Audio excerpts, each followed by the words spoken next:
날씨가 많이 서늘해졌는데 하나님의 따뜻한 손길이 우리 성도들의 삶과 가정에 가득하시기를 축원합니다. 네. 우리 대광교회는 천국입니다. 우리 대광교회에서 함께하는 주일 예배는 천국 잔치입니다. 하나님이 주시는 은혜의 풍성함이 오늘 예배 가운데 또 우리 가운데 가득하기를 진심으로 축복합니다.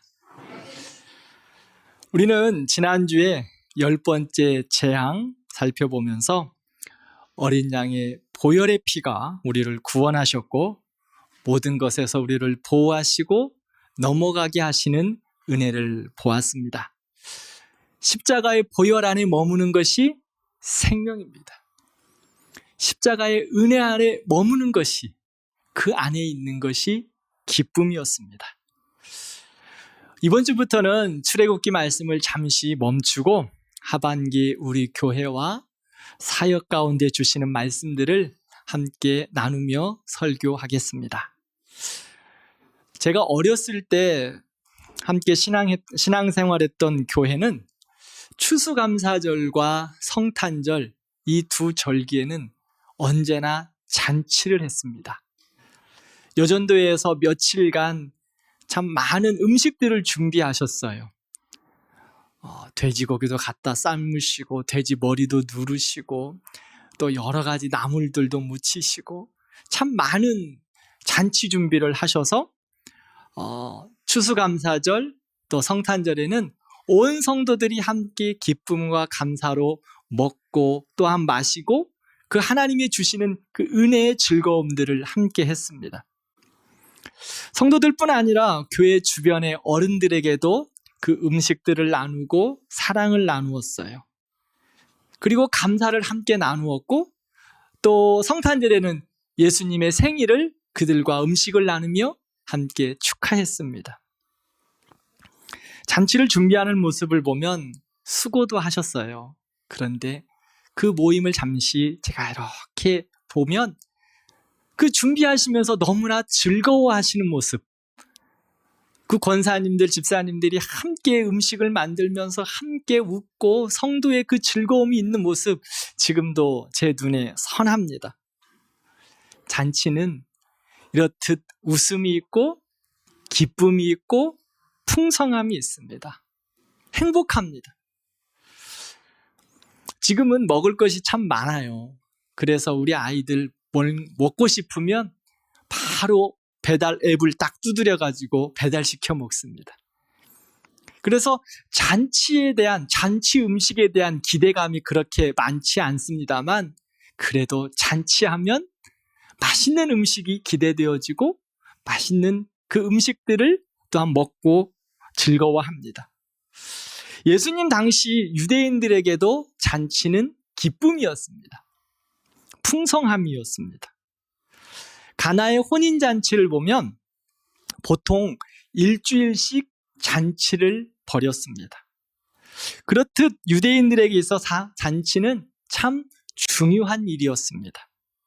그래서인지 예수님은 종종 잔치 비유를 통해서 우리에게 하나님 나라의 비밀을 말씀해 주셨습니다. 오늘 본문은 예수님께서 잔치집에서 더 크고 좋은 잔치, 즉 하나님 나라의 잔치에 대해서 말씀해 주셨습니다. 하나님 나라의 잔치는 어떤 잔치일까요? 17절을 보면 하나님 나라의 잔치는 모든 것이 준비된 잔치입니다. 완벽합니다. 하나도 빠짐이 없습니다. 사람들은 어떠한 잔치 행사를 준비할 때 아무리 체크리스트를 가지고 준비해도 빠지는 것들이 있어요. 그런데 오늘 성경을 보면 하나님 나라의 잔치는 모든 것이 완벽하게 준비되어 있다라고 말합니다. 그런데 이상한 일이 있습니다. 초청을 받은 사람들이 여러 이유들을 들어 잔치에 올 수 없다고 말합니다. 우리가 이 비유를 이해하기 위해서는 유대인들의 초대 문화, 잔치 문화를 조금 알아야 합니다. 우리나라는 이러한 잔치가 있을 때에 사람들에게 초대장을 보내서 시간 되시면 오세요, 와서 축하해 주세요, 함께 잔치에 참여해 주세요 라고 그렇게 초대장을 보냅니다. 그런데 유대인들은 먼저 초대를 하고 그들이 올 수 있는지 올 수 없는지를 확인합니다. 그래서 올 수 있는 사람들이 몇 명인지 다 확인한 이후 그 잔치를 준비합니다. 그래서 잔치에 오겠다고 한 사람들은 그 잔치에 대부분, 아니 거의 모든 이들이 참석한다고 보시면 맞습니다. 만약 올 수 없다면 사전에 이야기해서 양해를 구해야 합니다. 만약 아무 말도 하지 않고 잔치에 참여하지 않는다면 주인을 무시하고 수치스럽게 하는 일이고 잔치를 망하게 하는 일입니다. 그런데 오늘 비유를 보면 주인이 이제 잔치할 시간이 되어서 초청했던 사람들, 그 잔치에 오기로 약속했던 사람들에게 다시 종을 보내어 잔치가 준비되었으니 참석해라 라고 이야기합니다. 그런데 그들이 잔치에 올 수 없다고 말합니다.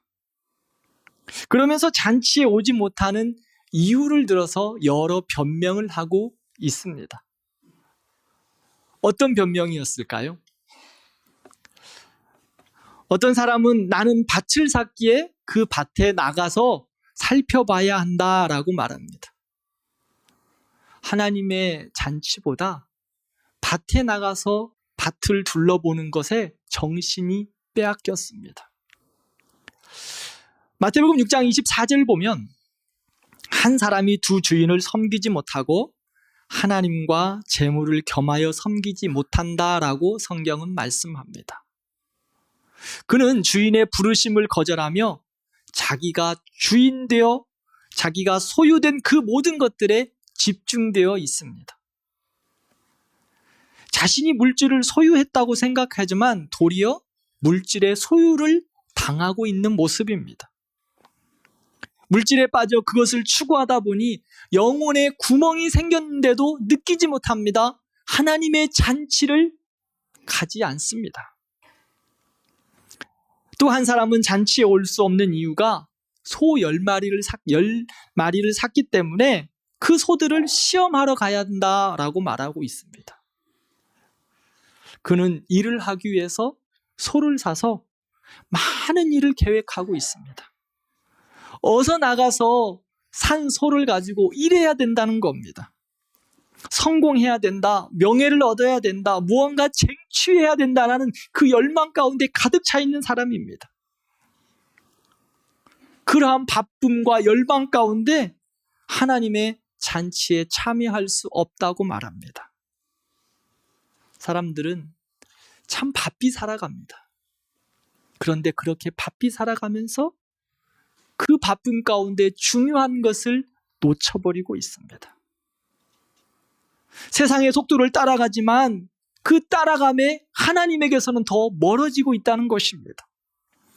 바쁘게 달려갈수록 하나님에게서는 멀어지고 하나님의 잔치에서 멀어지고 있습니다. 어떤 사람은 결혼을 하여 잔치에 갈 수 없다고 말합니다. 남녀의 만남은 하나님이 주신 선물입니다. 사람과의 관계, 하나님을 만남보다 더 즐거워하는 사람들 많습니다. 그래서 하나님의 초청을 거절하지요. 그 모든 이들의 핑계는 합리적일 수 있습니다. 이유가 있습니다. 그들 나름대로 의미가 있습니다. 요즘도 우리가 전도할 때 보면 참 어려움을 이야기 많이 합니다. 예수님 믿으세요? 예수님 믿으면 구원받습니다. 예수님 믿으면 가장 가치 있는 삶을 삽니다. 은혜와 축복이 있습니다. 예수님 믿으세요? 라고 우리는 전도하지요. 그런데 이렇게 전도할 때 많은 사람들이 그들만의 합리적인 이유로 거절할 때가 많습니다. 사는 게 바빠서요. 내가 너무 죄인인데 어떻게 예수를 믿어요? 돈 좀 벌고 좀 안정되면 예수 믿을게요. 술 끊고 담배 끊고 예수 믿을게요. 퇴직하고 예수님 믿을게요. 또 어떤 이는 나는 예수님 안 믿어도 착하고 선하게 살 수 있어요 라고 말하는 이들도 있습니다. 하여튼 안 믿는 이유가 많습니다. 다들 이유가 있다는 겁니다. 이렇게 많은 변명들을 하지만 그 중심은 예수님을 믿고 예수님을 나의 구주, 나의 주인으로 섬기고 싶지 않다는 것입니다. 지금 내가 하는 일이 예수님을 믿고 예수님 앞으로 나아가는 것보다 더 가치 있고 의미 있다고 생각하는 것입니다. 아니, 예수님 믿는 것보다 그것이 더 즐겁습니다. 예수님 믿는 것보다 그게 더 행복합니다. 예수님 믿는 것보다 더 그것이 좋고 즐겁기 때문에 그것을 향하여 끝까지 달려가는 것입니다. 사랑하는 성도 여러분, 하나님의 잔치의 초청을 거절하는 사람들은 가장 존귀한 것이라고 찾고 그것을 추구하여 나아가지만 이 세상의 것과 바꾸어 버리는 어리석은 자들입니다. 그들의 마음이 허망하여지고 어두워져서 하나님의 영광을 썩어질 이 세상의 것들과 바꾸어 버리는 어리석은 삶이라고 성경은 분명하게 말씀하고 있습니다. 하나님 나라의 영광스러운 잔치의 초대를 물질과 세상의 염려와 세상의 즐거움으로 대체시켜버렸습니다. 그들의 우선순위, 그들의 삶의 중심에 하나님은 뒷전이라는 것입니다. 그래서 하나님의 잔치자리를 거절하고 그들의 삶의 즐거움, 그들이 주인 되어 살아가는 인생들을 살아가고 있습니다. 사람들은 늘 자기가 주인 되는 것을 원합니다. 그래서 자기가 하나님 되어 살아갑니다. 그래서 교만과 자만, 이기심, 쾌락, 이것으로 꽉 차 있어서 하나님이 들어오시는 것을 거절합니다. 아니, 하나님이 들어오실 자리가 없습니다. 세상으로 가득 차 있어 하나님의 잔치에 대한 마음이 없습니다. 이것이 바로 세상입니다. 그런데 성경은 말하고 있어요. 마태복음 16장 26절 말씀을 함께 읽겠습니다. 사람이 만일 온 천하를 얻고도 제 목숨을 잃으면 무엇이 유익하리요? 사람이 무엇을 주고 제 목숨과 바꾸겠느냐? 그렇습니다. 생명이 없으면 농과 밭이 흘러넘친들 무슨 소용이 있습니까? 생명이 없으면 소와 양이 넘쳐난들 그들에게 무슨 의미가 있겠습니까? 어린 양의 보혈의 피로 인해 하나님의 잔치에 함께하지 못하면 생명이 없습니다. 예수 그리스도가 없으면 생명이 없습니다. 생명 없는 곳에는 아무 의미가 없습니다. 생명 없는 것 껍데기입니다. 하나님은 잔치를 베푸시고 그 안에서 생명을 누리고 평안을 누리고 감사와 만족을 누리고 은혜를 누리라고 초대하셨습니다. 그런데 세상은 한결같이 여러 이유들을 들어 변명하고 거절합니다. 그런데 우리 주님께서는 종들에게 명하여 계속된 초대를 하고 계십니다. 이것이 주님의 마음입니다. 저 같으면 됐다, 치아라. 넌 그렇게 하다가 지옥 가서 죽어라. 그러고 싶을 때가 한두 번이 아닙니다. 그런데요, 우리 주님은 안 그러시더라고요. 계속된 초대를 하고 있습니다. 주인이 초대를 했는데 오지 않는 것은 주인을 무시하는 것과 같다라고 제가 말씀을 드렸습니다. 자존심이 깨어져 버렸습니다. 상처를 입었습니다. 그럼에도 불구하고 주인께서 다시 종들을 불러서 사람들을 초대하라고 말씀해 주셨습니다. 이것이 바로 주님의 마음입니다. 오래 참으시고 사랑으로 다시금 손 내미셔서 초대해 주셨습니다. 그들이 잔치에 참여하지 않았다고 해서 잔치는 끝이 나는 것이 아니었습니다. 오히려 종들에게 나가서 빨리 나가서 산울가로 가서 골목으로 달려가서 가난한 자들, 연약한 자들, 아픈 자들, 힘없는 자들 다 초청해서 하나님의 잔치에 참여하도록 초청해라라고 말씀합니다. 계속된 주님의 초대였습니다. 그래서 종들은 시내로 나가서 많은 사람들을 데리고 왔습니다. 세상 사람들이 볼 때 이들은 절대로 구원받을 수 없는 것처럼 보였습니다. 누군가의 도움 없이는 살 수 없는 사람들처럼 보였습니다. 그들의 모습으로는 하나님의 잔치에 들어갈 수 없다라고 생각된 사람들입니다. 그런데 주인의 부르심 앞에 초대에 응했을 때 하나님께서 그들을 잔치 가운데 부르시고 함께 하셨습니다. 사랑하는 성도 여러분, 우리가 바로 그런 모습입니다. 부름 받을 수 없는 죄인들입니다. 하나님의 잔치에 갈 수 없었던 죄인들이 바로 우리의 모습이라는 겁니다. 그런데 하나님의 은혜로 하나님께서 우리를 부르셨습니다. 끝까지 참고 기다리시면서 하나님의 잔치에 우리를 불러주셔서 오늘 우리가 이 자리에서 함께 하나님을 찬양하고 예배하고 하나님의 영광 가운데 있는 것입니다. 그게 하나님의 은혜입니다. 우리 모두가 하나님의 그 은혜의 잔치에 참여하게 되었습니다. 그런데 22절을 보면 한 종이 주인에게 말합니다. 주님, 아직도 빈자리가 많습니다. 그러자 주인이 말씀합니다. 길과 산울가로 가서 강권하여 데려다가 내 집을 채우라. 주인이 기다리시면서 다시금 또 초청장을 내밀었습니다. 빈자리가 있느냐? 그러면 하나님의 잔치에 산울가로 나가서 데려다가 내 집을 채우라. 빈자리 채워라. 하나님은 하나님의 잔치에 하나님의 사람들이 채워지기를 원하십니다. 빈자리가 채워지기를 원하십니다.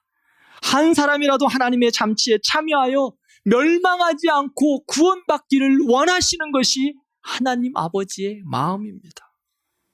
베드로후서 3장 9절 말씀을 함께 읽겠습니다. 주의 약속은 어떤 이들이 더디다고 생각하는 것 같이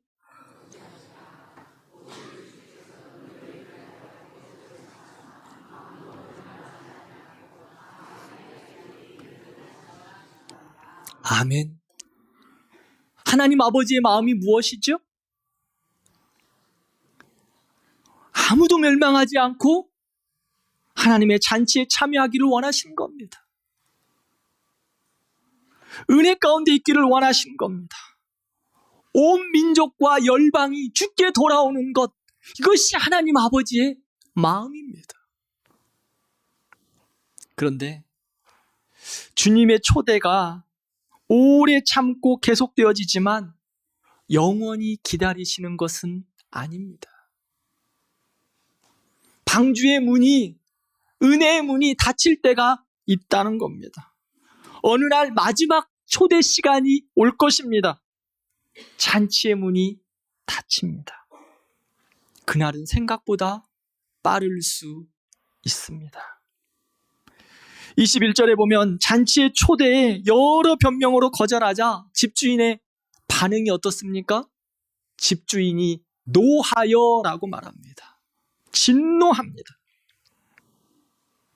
오래 참으시는 주님의 계속된 초대에 끝까지 거절하고 하나님의 잔치보다 자기를 앞세워 나아가는 자들에게 하나님은 진노하십니다. 그리고 결국에 하나님께서 그 하나님의 잔치의 문을 닫으십니다.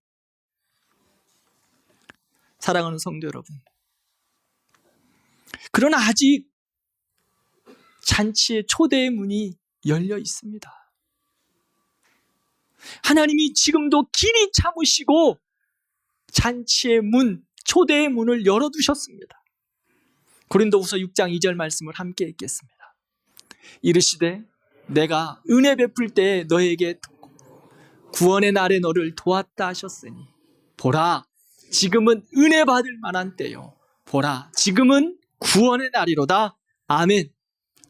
사랑하는 성도 여러분, 지금은 은혜 받을 때요, 지금은 구원의 날입니다. 지금은 미적거릴 때가 아닙니다. 세상의 즐거움과 세상의 잔치 가운데 흥청망청할 때가 아니라는 겁니다. 하나님의 잔치 가운데 참여하여 기도할 때이고 하나님의 잔치를 향하여서 구원의 날이기 때문에 복음을 전파할 때입니다. 하나님의 잔치의 초대는 은혜의 초대입니다. 자격이 있어서 온 것이 아닙니다. 우리도 은혜로 온 것이기에 은혜로 그 자리에 참여하기 위해서 우리의 입을 열어 복음을 증거해야 할 것입니다.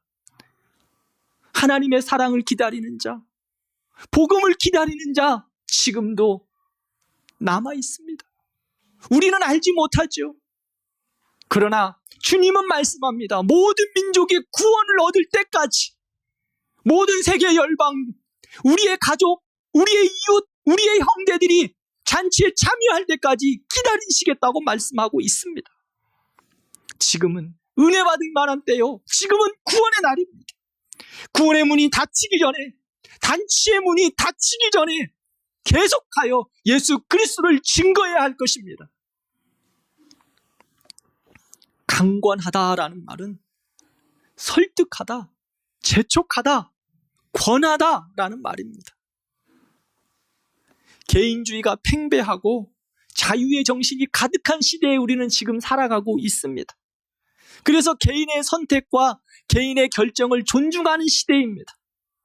그래서 다른 사람들에게 무언가 강권하는 거, 무언가를 이야기하는 거 참 조심스럽습니다. 그런데 사랑하는 성도 여러분, 그것이 생명과 관계되는 일이라면 여러분 어떻게 하시겠습니까? 생명과 관계되는 일이라면 여러분 그것을 어떻게 감당하시겠습니까? 2020년 태풍 마이삭이 불 때 그 마이삭의 태풍은 전국을 아주 강하게 강타했습니다. 그 마이삭 태풍 가운데 의인 한 명이 생겨났습니다. 강원도 평창에서 다리가 무너지기 30초 전에 필사의 손짓으로 참사를 막은 한 사람, 박광진 씨가 있습니다. 그는 오전 7시경에 다리의 균열을 알아차렸어요. 평상시에 그러한 일들을 하셨던 것 같아요. 그래서 다리의 균열을 느끼고 슬리퍼를 신고 우산을 쓰고 달려나갔습니다. 그 순간 건너편에서 승용차가 건너오고 있었어요. 그는 망설임 없이 다리 가까운 데로 달아가서 손을 흔들며 소리칩니다. 오지 마세요. 오지 마세요. 더 이상 오지 마세요. 손에 X표를 그리면서 계속해서 소리칩니다. 여러분들 사진의 저 끝에 끝무리에 자동차 보이십니까? 네. 자동차가 오지 않도록 계속해서 크게 손짓하며 소리 지르는 거예요. 그때서야 운전자가 무언가 이상함을 느끼고 차를 멈추고 뒤로 후진합니다. 다른 차들도 다리에 진입하지 못하도록 막아섭니다. 그리고 30초가 지난 이후 어떻게 되었을까요? 다리 일부가 주저앉았습니다. 박광진 씨, 세상은 그를 향하여 참사를 막은 의인이라고 불렀습니다. 왜 그를 의인이라고 불렀을까요? 생명을 살렸기 때문입니다. 생명을 살렸어요. 사랑하는 성도 여러분, 생명과 관련된 일이라면 여러분들은 어떻게 하시겠습니까? 아마 우리 성도들 같아도 저런 상황이 되었으면 소리를 치고 안 된다라고 X표를 치고 어떤 일이 있어도 막으셨을 겁니다. 하나님께서는 하나님 나라의 잔치에 초대할 때 신사적으로 초대하라고 말씀하지 않으셨습니다. 아주 분위기 좋게 초대하라고 말씀하지 않으세요. 어떻게 하라고 그랬죠? 강권하라. 강권하라. 우리 대광교회 성도들은 참 신사적이시죠? 참 인격적이세요. 참 좋습니다. 그런데요, 생명과 관련된 일이라면 조금은 신사적이지 않으셔도 좋습니다. 주님은 우리에게 말씀합니다. 생명과 관련된 일일 때 신사적이지 말라고요. 강권하라고요. 때로는 계속 잔치에 가자고 재촉하기에 오해를 받기도 하고 어떨 때는 모욕을 당하기도 합니다. 비방도 받고 예수를 믿어도 어떻게 그렇게 유별나게 믿냐고 우리를 향하여 손가락질하는 사람들도 있습니다. 핀잔을 하기도 하죠. 그러나 강권하여 재촉하여 그 명령에 순종하라고 우리 주님은 말씀하고 계십니다. 생명에 관련된 일이기에 우리에게 주님은 강권하여 내 집을 채우라고 말씀합니다. 사도행전 26장을 보면 사도 바울이 복음을 전하다가 잡혀서 재판을 받기 위해 아그리빠 왕 앞에 섰습니다. 바울이 아그리빠 왕 앞에서 자신이 어떻게 예수님을 만나고 예수님과 함께하면서 어떻게 예수님을 살아가는지, 그리고 왜 복음을 전하는지 담대하게 선포합니다. 아그리빠 왕 앞에서 바울이 주눅들지 않아요. 강권하여 재촉한 것 같아요. 당신도 예수 믿으라고. 그러면서 그 모습 가운데 있을 때 아그리빠 왕이 바울에게 말합니다. 네가 작은 말로 나를 권하여 그리스도인 되게 한다. 그때 바울은 다시 이야기합니다. 왕이시여, 맞습니다. 그런데요, 내가 이렇게 죄인으로 잡혀온 것 말고는 당신도 예수님 알았으면 좋겠습니다 라고 말합니다. 내 말을 듣는 많은 사람들이 나와 같이 죄수의 모습이 아닌 그 다른 것은 예수 알기를 원한다라고 권면하고 있는 거예요. 결박된 것을 빼놓고는 아그리빠 당신도 나처럼 예수님 만났으면 좋겠다. 예수님 만나서 하나님의 완전한 잔치에 참여함으로 영원한 생명, 영원한 기쁨, 영원한 평안을 누렸으면 좋겠다. 사도 바울은 왕 앞에서 담대하게 강권하고 있습니다. 사랑하는 성도 여러분, 우리는 11월 26일 새생명 축제를 준비하고 태신자를 품고 기도하고 있습니다. 아무도 멸망받지 않고 주님의 잔치에 참여하여 보혈의 은혜가 그 모든 이들에게 덮여지기를 진심으로 기도합니다. 왜요? 생명의 문제이기 때문에 그렇습니다. 그래서 내가 받은 은혜와 사랑, 그리고 내가 받은 그 하나님의 축복, 그리고 복음의 증인들하고 명령하신 그 하나님의 말씀을 따라서 전하는 것입니다. 머물러 있는 것이 아닙니다. 우리도 의인이라고 불렀던 박광진 씨처럼 손을 흔들어야 됩니다. 소리를 쳐야 됩니다. 때로는 비웃음도 당하고 핍박도 당하고 무시도 당하죠. 그렇지만 한 명의 영혼이라도 잔치에 참여할 수 있다면, 한 명의 영혼이라도 그리스도 앞에 나올 수 있다면, 한 생명이라도 구원할 수 있다면, 사랑하는 성도 여러분, 소리쳐야 되지 않을까요? 부르짖어야 하지 않을까요? 온몸과 온 힘을 다하여 손짓해야 되지 않겠습니까? 지난 금요일 금요 기도회에 우리 김광민 전도사님께서 설교 중에 우리 아이들이 복음을 어떻게 전하는가에 대해서 이야기했어요. 우리 새생명축제, 우리 주일학교 새생명축제는 지난 주일날 진행했죠? 인생 네컷 사진도 찍었고요. 닭꼬치도 먹고 또 핫도그도 먹고 어묵도 먹었어요. 우리 성도들도 우리 주일학교 때문에 즐거운 시간 보내셨죠? 네. 핫도그도 드셨고 닭꼬치도 드셨죠? 네. 그런데요, 우리 아이들이 그 닭꼬치 인생 네컷 그것을 위해서 한 것이 아니라 그것은 복음을 전하기 위한 통로였을 뿐이에요. 그것을 위하여 아이들이 학교에서 친구들에게 복음을 전할 때 자신의 용돈의 5분의 1을 투자해서 떡볶이를 사주고 사랑을 전하고 선물을 하고 새생명축제에 초청하더라고요. 무시를 당했어요. 기분 나빠요. 자존심 상했어요. 그럼에도 불구하고 교회 가자.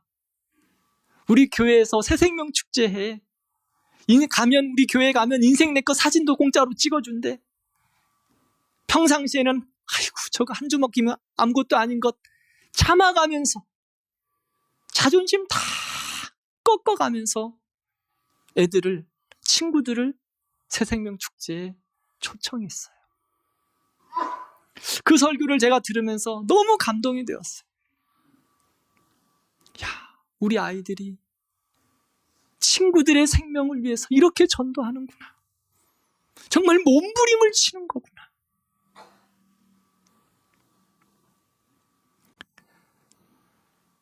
복음을 위하여 생명을 얻을 수 있다면 사랑하는 성도 여러분, 우리의 힘과 능력 모든 것을 다해 수고해야 합니다. 우리의 모든 것을 다하여 전심으로 전도해야 합니다. 광신자라고 오해를 받을 수 있습니다. 그런데요, 생명 없는 이단들도 그렇게 광신자처럼 전도하는데 진정한 생명을 가진 우리는 왜 머뭇거리고 있을까요? 왜 주저하십니까? 광신자? 하나님 편에 볼 때 좋은 말 아닌가요? 하나님께서 칭찬하지 않으실까요? 세상은 우리를 향하여 광신자라고 이야기할 수 있어요. 그러나 하나님께는 그게 축복의 언어 아닌가요? 정말 미친 듯이 예수 믿어 생명이 귀한 줄 알고 복음을 전하는 것 정말 값주고 귀한 인생 아닐까요?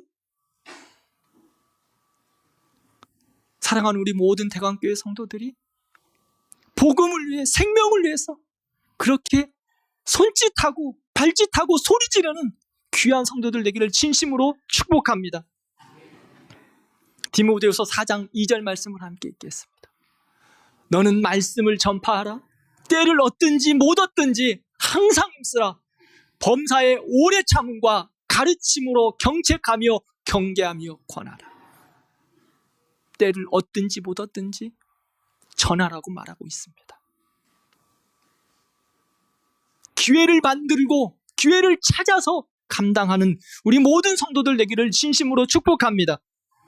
지금은 은혜 받을 만한 때요. 지금은 구원의 날입니다. 손을 흔들어야 합니다. 소리를 쳐야 합니다. 그게 주님께서 우리에게 주신 사명입니다.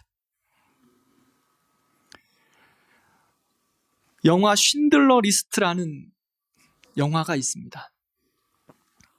쉰들러 리스트는 2차 대전 중에 동일 유대인 학살 사건을 배경으로 합니다. 독일인 오스카 쉰들러는 강제 수용소에서 죽음을 기다리는 사람들 1100명을 구해내기 위해서 수용소 장교에게 돈을 주고 1100명을 살려냈습니다. 유대인들을 탈출시켜서 학살로부터 그들의 목숨을, 생명을 구해냈습니다. 그 마지막 장면을 함께 보겠습니다. 쉰들러, 그는 영웅이었습니다. 그러나 그는 마지막 울부짖습니다. 이 자동차를 팔았었더라면 10명을 더 구원할 수 있었을 텐데, 이 배지를 팔았으면 2명을 더 구했을 수 있을 텐데, 이 핀을 팔았으면 1명이라도 더 구원할 수 있었을 텐데, 그는 눈물 흘리며 후회합니다. 더 구하지 못함에, 1명의 생명이라도 살리지 못함에 그는 후회하고 절규합니다. 사랑하는 성도 여러분, 우리는 하나님 앞에 섰을 때 어떻게 해야 할까요? 하나님 앞에 어떤 모습으로 서야 할까요? 우리 함께 기도하겠습니다.